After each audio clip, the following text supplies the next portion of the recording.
What's going on, everyone? Badger here. Should have liked and subbed, and let's get into this. Rachel Zegler, everyone's favorite little itty bitty Colombian, Guatemalan, I don't know, hairy back. Everyone loves her right now. Spoiler, they don't actually love her.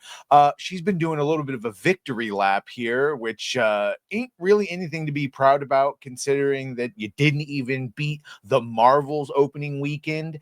Less than $100 million opening weekend on something that costs well over $300 million. Going to be a bit of a problem. We saw this. She posted this picture, of course, with comments disabled.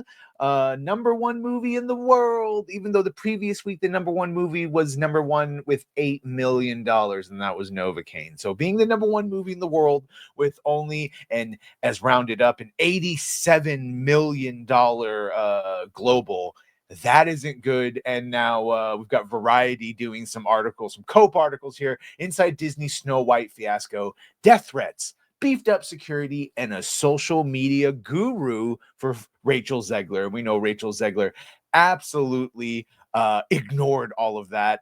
They go back to the D23 that started it all, $270 million that they talk about, probably far more than that with all the reshoots that they mentioned. So here it is.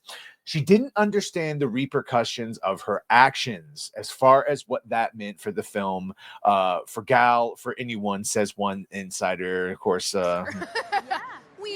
Weird. she had all those D23 shows, interviews rather, about how stalkery the prince was and how it was a dated movie, blah, blah, blah. She went on, of course, to say, fuck Donald Trump, and may Trump supporters never know peace. Disney had enough at that point. You can see they say here, given that the star was signaling to half the potential audience of an already troubled film plagued by costly reshoots to stay home, Platt made the case again to Zegler. After a back and forth, she began working with a social media guru paid for by Disney to vet any posts before the film's March 21st bow. Disney declined comment. Zegler did not respond to a request for a comment. You see, now that the film's dismal, and this is Variety, so they admit that this is a poor opening too. 87 million worldwide is in the rearview mirror. Burbank brass are evaluating what went wrong. To put Snow White's global box office haul into perspective, it's about 34 million less than Joker Folie à Deux in October, but with a bigger budget by 70 million. And of course, Joker was an absolute failure. Absolute.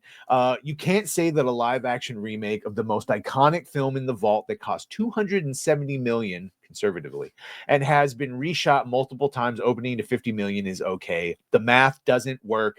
That movie should be $1 billion movie, said an executive at a rival studio when the film was tracking for a 45 million to 55 million domestic opening. Ended up at below the low end figure at 43 million. Yeah.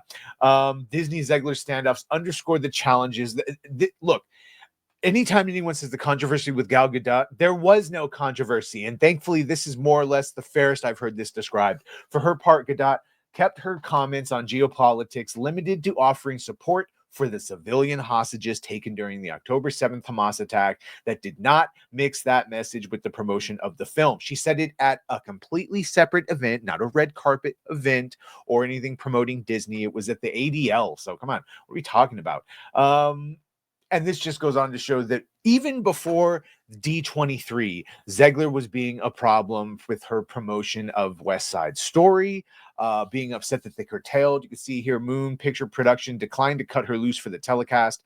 After Zegler aired her grievances publicly, the Academy still provided her with a ticket, even though she wasn't nominated. Months later at D23, this is the famous one that really did her in, where she criticized the original 1937 Snow White, saying that the prince literally stalks her. And this is when they were saying a top agent saying, one top agent says that that was the moment that Disney allowed Zegler to control the narrative. Correct. The first time she shoots her mouth off, you nip it in the bud. Instead, the studio said nothing, and purists began to revolt. As time went on, Disney became increasingly loath to weigh in on anyone's speech, considering that the studio was sued in 2024 by actress Gina Carano, who claims that she was fired from Mandalorian for voicing her opinions on hot button issues. But see, this isn't even what we're talking about. Gina never said F you to the sitting president or president-elect or told anyone, she was saying peace and love. They're completely opposite speech. Whatever, you get the idea.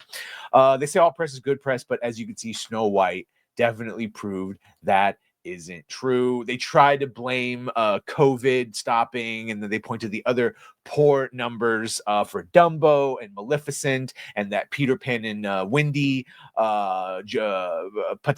Patal and Wendy getting shipped to Disney Plus. Yeah, because people are over it, and because those were all filled with those modernities. It says there was no bad blood between Zegler and Godot while they were filming, but then afterwards, Zegler referred to Godot as a professional pageant queen. So either way, horrible in the box office, under 100 million still. I have to see this Thursday because my audience is masochist and super chatted gold me to seeing this. So I'll let you know what it is Thursday. I'm sure I'm going to think. Yeah. Weird. But you let me know what you think. Either way, make sure to like, share, and sub.